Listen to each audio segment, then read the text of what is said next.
నమస్తే. ప్రస్తుతం మనతో పాటు ప్రముఖ ఆధ్యాత్మికవేత్త, వేదిక్ యాస్ట్రాలజర్ అవినాష్ దాస్ గారు మనతో ఉన్నారు. గురువుగారితో మాట్లాడేద్దాం. నమస్కారం గురువుగారు. నమస్కారం అండి. ఓం నమ శివాయ. ఓం నమో వెంకటేశాయ. గురుగారు, జూన్ మాసంలో కన్యా రాశి వాళ్ళ పరిస్థితి ఏ విధంగా ఉండబోతుంది? ఎలాంటి ఫలితాలు ఉంటాయి ఈ నెలంతా కూడా? ఎలాంటి రెమెడీస్ చేసుకుంటే మంచి ఫలితాలు ఉంటాయి? కన్యా రాశి బేసిక్గా కన్యా రాశి వాళ్ళకి విపరీతమైన తెలివితేటలు ఉంటాయి. వ్యాపారం చేసే తెలివితేటలు. కన్యా రాశిని పరిపాలించేది బుధుడు. బుధుడు అంటే బుద్ధి. బుద్ధి ఉన్న వాళ్ళే వ్యాపారం చేస్తారు. బేసిక్గా కామన్ సెన్స్ ఉన్నాడు కూడా వ్యాపారం చేస్తాడు. సో ఇప్పుడు పాయింట్ ఏంటి? శుక్రుడు అష్టమ స్థానంలో, 10వ స్థానంలో సూర్యుడితో పాటు బుధుడు, 12వ స్థానంలో కుజుడు. సో ఇప్పుడు మనం మాట్లాడుకోవాల్సింది అసలు కన్యా రాశి. కన్యా రాశి వాళ్ళు ఏంటంటే బేసిక్గా వీళ్ళకి తెలివితేటలు కొంచెం ఎక్కువ ఉంటాయి అందరికంటే. బుధరాశి ఎప్పుడైనా బుధరాశి వాళ్ళకి బుద్ధి ఉంటుంది, మైండ్ బాగా పనిచేస్తుంది. అందరిలా కాదు, చాలామంది ఇమోషనల్ ఉంటారు. చాలా స్పెషల్గా ధనస్సు, మీనం, కర్కాటకం బాగా ఎమోషనల్ ఉంటారు. ఓకే. చాలా జీనియస్ ఉంటాడు. కన్యా రాశి ఒకటి, మిథున రాశి. Practical people. ఏదో ఎమోషనల్ లేకపోతే కొంతమంది బాగా కోపం ఉంటుంది, అవేమి వీళ్ళకు ఉండవు. సిచ్యువేషన్లో రియాలిటీలో బతుకుతారు వీళ్ళు. కన్యా రాశి అనేవాళ్ళు గాల్లో ఉండరు. అసలు మైండ్ లేకుండా ఒక ఏదో విధంగా అసలు ఏమి ఆలోచించకుండా బతికేది ఎవడంటే వృషభ రాశి. వృషభం ఎలా ఉంటుంది? దానికి ఏం తెలియదు, అలా దూసుకుంటూ వెళ్ళిపోతుంది కదా. దానికి ఏం మైండ్ ఉండదు, దానికి పని చేయదు, అలా వెళ్ళిపోతుంది అంతే. ఒకటే రూట్, ఇంకా మార్చదు అది. అలా రెడ్ ఫ్లాగ్ పెట్టామో దాన్ని అలా వెళ్ళిపోతూ ఉంటుంది. రెడ్ కలర్ చూపిస్తే అట్లా వెళ్ళిపోతుంది కదా. దానికి పెద్దగా మైండ్ ఉండదు వృషభ రాశికి. దాన్ని ఛానల్ చేయాలి, ఎవరైనా గైడ్ చేయాలి. గైడ్ చేస్తే బాగా పర్ఫామ్ చేస్తుంది వృషభ రాశి. ఇప్పుడు మనకు బాగా ఇంటెలిజెంట్ రాశి వృషభ రాశి. వృషభానికి ఇప్పుడు మనం ఏమన్నా శుక్రుడు 8వ ఇంట్లో. స్త్రీ వచ్చి మోసం చేస్తుంది ఫస్ట్. 8వ ఇల్లు అంటే మోసం, అక్రమ సంబంధం. అక్కడ వచ్చి శుక్రుడు అంటే స్త్రీ వచ్చి కూర్చుంది. ఒక స్త్రీ మోసం చేస్తుంది, రెడీగా ఉండి. ఏ అక్రమ సంబంధము దేంట్లోనూ నువ్వు దొరికిపోతావు. నీకు కనుక పిచ్చి అలవాట్లు ఉన్నాయి, తెలియని నంబర్తో చాటింగ్ చేయడం, అక్రమ సంబంధాలు పెట్టుకోవడం, రెడీగా ఉండు జైలుకి వెళ్ళడానికి. కంప్లైంట్ ఫైల్ అవుతుంది నీ మీద.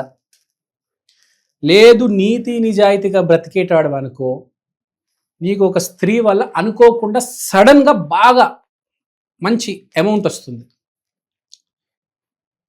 నువ్వు చేసిన కర్మలు బట్టి బావు, నా చేతిలో ఏముంది చెప్పు. నేను న్యూస్ రీడర్ లాంటి ఉన్నది చదువుతా అంతే. నేను కొత్తగా ఏం క్రియేట్ చేయలేను కదా, ఉన్నది చదువుతా. నువ్వు చేసింది నీకు ఈ రిజల్ట్ వస్తుంది అని చెప్తున్నా ఆయన. ఎలా సూర్యుడు బుధుడు 10వ ఇంట్లో కాబట్టి వ్యాపారం మంచి డైరెక్షన్లో ఒక బాట వేస్తారు. చెప్పాను కదా, చాలా ప్రాక్టికల్ అని వెయిట్ చేస్తూ ఉంటారు. నాకు దారి ఎప్పుడు దొరుకుతుంది, దారి ఎప్పుడు దొరుకుతుంది. 10 రూట్లు ఉంటాయి, వెయిట్ చేస్తూ ఉంటారు. ఆ వృషభం ఏంటి, ఏదో ఒక రూట్లో వెళ్ళిపోతుంది అంతే, ఇంకా పరిగెత్తుతూ ఉంటుంది. ఏదో ఒక రూట్, ఇంకా 10 రూట్లో ఏ రూట్ బాగుంది, పూలు ఉన్నాయి, గడ్డి ఉంది, ఏ రూట్ అందంగా ఉందంటే వృషభ రాశి ఆ రూట్ తీసుకుని వెళ్ళిపోతుంది ఆలోచించకుండా. కన్యా రాశి అట్లా కాదు. ఆ 10 రూట్లలో ఏ రూటు కరెక్ట్ రూట్ అని ముందు తెలుసుకుంటుంది, అప్పుడు ఆ రూట్లోకి వెళ్తుంది. యాక్చువల్గా ఏంటంటే ఆ 10 రూట్ ఏ రూట్ తీసుకున్నా నీకు సక్సెస్ అనేది చివరికి వస్తుంది. నువ్వు అదే రూట్లో వెళ్తూ ఉంటే, జీవితంలో ఒక రూట్ పట్టుకొని అలా వెళ్తూ ఉంటే ఒకటే దారిలో సక్సెస్ అనేది వస్తుంది. ఇప్పుడు వృషభ రాశి ఏం చేస్తుంది, ఏదో రూట్ పట్టుకొని వెళ్ళిపోతుంది, దానికి ఆటోమేటిక్ సక్సెస్ వచ్చి తీరుతుంది. కన్యా రాశి ఏంటి, ఆలోచించి ఒక రూట్ అనుకొని, అంటే వాడు ఏదైతే అనుకున్నాడో ఆ రూట్లోనే వెళ్తాడు. వాడు కావాల్సింది ముందే తెలుసు వీడికి, ఇది నాకు రాబోతుంది అని. See how intelligent is a visionary. ఇది బాగా తెలుసు వీడికి. ఆ సాఫ్ట్వేర్ జాబ్ తెచ్చుకోవాలి, ఆ జాబ్ ఆల్రెడీ ఎవరికి ఉంది, అతన్ని వెళ్ళి కలవాలి. అతను ఒక ఇన్స్టిట్యూట్ పేరు చెప్తాడు, ఆ ఇన్స్టిట్యూట్కి వెళ్ళాలి, ఆ టూల్ నేర్చుకోవాలి. ఈ టూల్ నేర్చుకున్నానా ఇంటర్వ్యూ ప్రాక్టీస్ చేయాలి, మధ్య మధ్యలో అన్నని కలవాలి. ఒకరోజు ఇంటర్వ్యూ ఇస్తాడు, జాబ్ కొట్టేస్తాడు.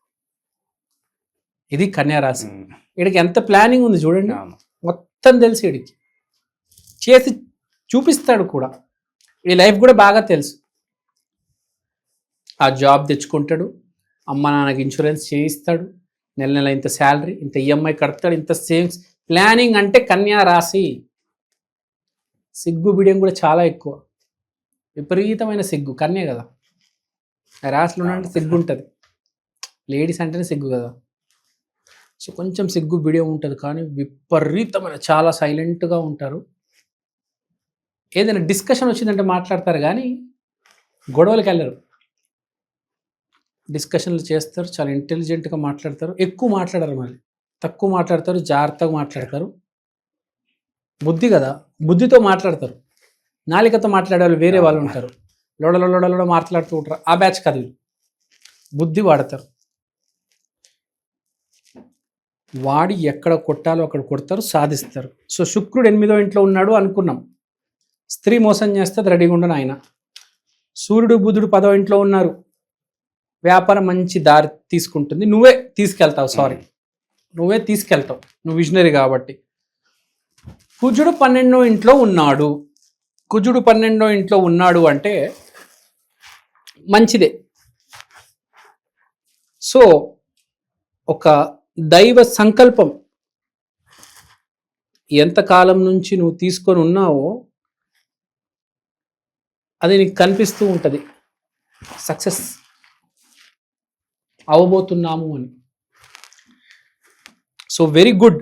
ఒకటే, స్త్రీలతో అర్ధరాత్రులు చాటింగ్ చేయడము, బస్ స్టాపుల్లో తెలియని వాళ్ళతో పెట్టుకోవడము, ఏ స్త్రీ కనిపిస్తే ఆ స్త్రీని ఫ్లర్ట్ చేయడము, ఇవన్నీ ఇప్పుడు దాకా చేస్తున్నామంటే ఇప్పుడు ఆపేస్తే బెటర్. ఈ నెల బాగా రిస్క్.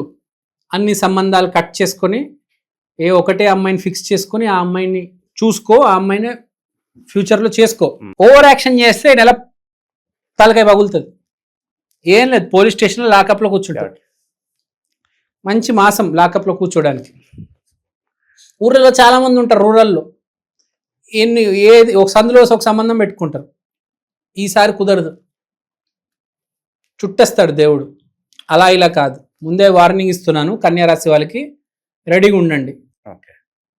కేసులు కూడా మామూలు కేసులు కాదు. ఈ మధ్య పెడితే ఇంకా లోపల పోతే ఇంకా ఎప్పుడు బయటకు వస్తారో ఏ గ్యారంటీ లేదు. సో కన్యా రాశి వాళ్ళు కన్యతో జాగ్రత్త. సరే, ఇప్పుడు మనం పాజిటివ్ సైడ్ మాట్లాడదాం. వ్యాపారం చేసే వాళ్ళకి రెమెడీ చేసుకుంటే బాగుంటుంది. బుద్ధి అంటే బుధుడు ఎవరు? Vishnumurthy, the most intelligent God. ఎంత జాగ్రత్తగా మాట్లాడతాడు విష్ణుమూర్తి. లక్ష్మీదేవితో కావచ్చు, ఎవరితోనే కావచ్చు. చూసారు, ఆ రాశి అవే తెలివితేటలు వచ్చాయి, విష్ణుమూర్తి తెలివితేటలు. సో విష్ణుమూర్తి ఆరాధన వాళ్ళు ఇంకా ఏ దైవాన్ని పూజించమన్నా కూడా పూజించరు. వాళ్ళకి ఆ దైవమే తెలుసు, ఆ దైవాన్ని పూజిస్తారు. నేను చెప్పాను చూడండి, ఒకటే దారి ఎంచుకుంటారు, ఒకటే దైవాన్ని ఎంచుకుంటారు. అదే కన్యా రాశి. విష్ణుమూర్తి, తిరుపతి బాలాజీ, ఏడుకొండల వెంకటేశ్వర స్వామి, ఆ దైవాన్ని పగలు రాత్రి పూజిస్తూ ఉండండి చాలు. ఒకటి గుర్తుంచుకోండి, జీవితంలో కన్యా రాశి వాళ్ళకి నేను చెప్తాను ఈ విషయము. గురు రాశుల వాళ్ళకి ఎక్కువ తెలుసు, కన్యా రాశి వాళ్ళకి తెలియదు. మనం సంపాదించే దానికంటే ఎప్పుడైనా నువ్వు సంపాదిస్తే 1,00,000 రూపాయలు సంపాదించగలవు. నీ ప్రయత్నం నువ్వు చేస్తే కన్యా రాశి, నువ్వు సంపాదిస్తే నెలకి 1,00,000 రూపాయలు సంపాదించగలవు. కానీ దేవుడు ఇవ్వడం మొదలెడితే నీకు నెలకి 1 కోటి రూపాయలు ఇవ్వగలడు. ఎవరికి ఇస్తారు 1 కోటి రూపాయలు తెలుసా? నువ్వు 10 మందికి హెల్ప్ చేస్తే. ఇది గురు రాశి వాళ్ళకి బాగా తెలుసు, ధనస్సు రాశి వాళ్ళకి, మీన రాశి వాళ్ళకి బాగా తెలుసు, నమ్ముతారు. మనం 10 రూపాయలు దానం చేస్తే మనకు దేవుడు 10 కోట్లు ఇస్తాడు. మనస్ఫూర్తిగా దానం చేయాలి. సో వీళ్ళకి కూడా కొంచెం కామన్ సెన్స్ పక్కన పెట్టి ఈ నెల కొంచెం కామన్ సెన్స్ పక్కన పెట్టి మనము గురు రాశుల వాళ్ళని కొంచెం ఇన్స్పిరేషన్ తీసుకొని ఒక్క 10 రూపాయలు 10,000 డొనేట్ చేస్తే బాగుంటుంది అని చెప్తున్నా. మీరు ఒక దారి అయిపోతున్నారు కాబట్టి ఒక ఒక దారేసే ముందు, ఒక పని మొదలు పెట్టే ముందు మనం దానం కంపల్సరీ చెయ్యాలి. మహేష్ బాబు గారు సినిమా మొదలెట్టే ముందు తిరుపతికి వెళ్తారు, సినిమా అయిన తర్వాత తిరుపతికి వెళ్తారు. గుర్తుపెట్టుకోండి. ఎందుకు? అర్థం చేసుకోండి. 10 మందికి సహాయం చేయాలి మనం. ఏదైనా పని మొదలెట్టే ముందు, పని అయిన తర్వాత కూడా 10 మందికి సహాయం చేయాలి. అంటే కనీసం ఒక్క మనిషికైనా ఒక 10 రూపాయలు ఇవ్వడం, అది గుర్తుపెట్టుకోవాలి. అందుకని మనం చూస్తూ ఉంటాం, సహాయం చేసే వాళ్ళు ఎప్పుడైనా బాగుపడతారు కష్టపడే వాళ్ళకంటే. దీని ఇంగ్లీష్లో ఎట్లా చెప్పాలి? People who help have more money than people who work hard. అది గుర్తుపెట్టుకోండి. ఆల్ ఈజ్ వెల్, దేవుడిదే. ఓవరాల్గా కన్యా రాశి వాళ్ళకి ఈ నెల ఏ విధంగా ఉండబోతుందో మీ మాటలో చాలా క్లియర్ కట్గా ఎక్స్ప్లెయిన్ చేశారు. Thank you so much. Thank you. జై శ్రీరామ్.